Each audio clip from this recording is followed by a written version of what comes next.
Topik ini sering muncul di sekitar kita, tapi jarang benar-benar dibahas secara serius. Kenapa orang yang pendiam, yang sebenarnya tidak mengganggu siapa-siapa, malah sering dianggap aneh, sampai-sampai diejek, bahkan diolok-olok. Padahal kalau dilihat lagi, mereka gak ngapa-ngapain, tapi justru karena itulah muncul kesalahpahaman.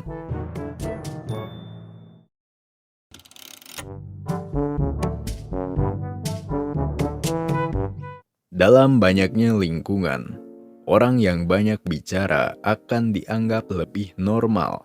Mereka yang aktif, cepat akrab, dan bisa membaur akan dianggap lebih sehat secara sosial. Tapi kalau ada seseorang yang cenderung diam dan tidak ikut bicara, akan muncul anggapan negatif. Ada yang berpikir mereka tidak ramah, tidak suka bergaul, atau bahkan sombong.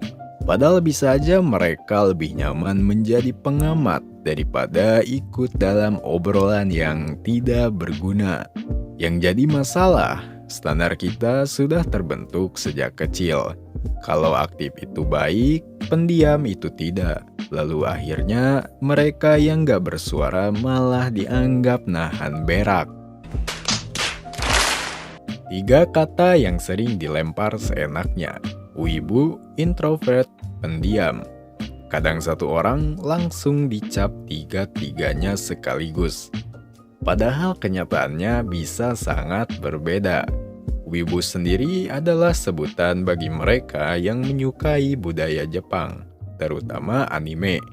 Karena itu disebabkan minat, bukan kepribadian.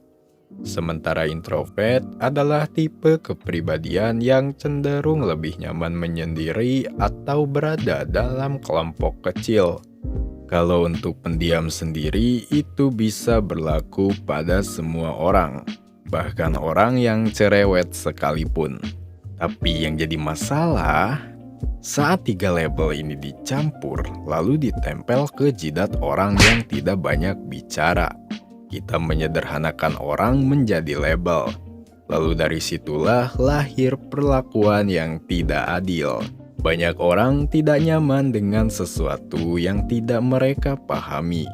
Ketika ada seseorang yang tidak ikut ngobrol atau tidak sering hadir di kegiatan umum, reaksinya cenderung negatif. Bahkan dalam konteks pertemanan, orang yang tidak banyak bicara sering digibahin. Bukan karena mereka tidak peduli, tapi karena dianggap tidak menyenangkan.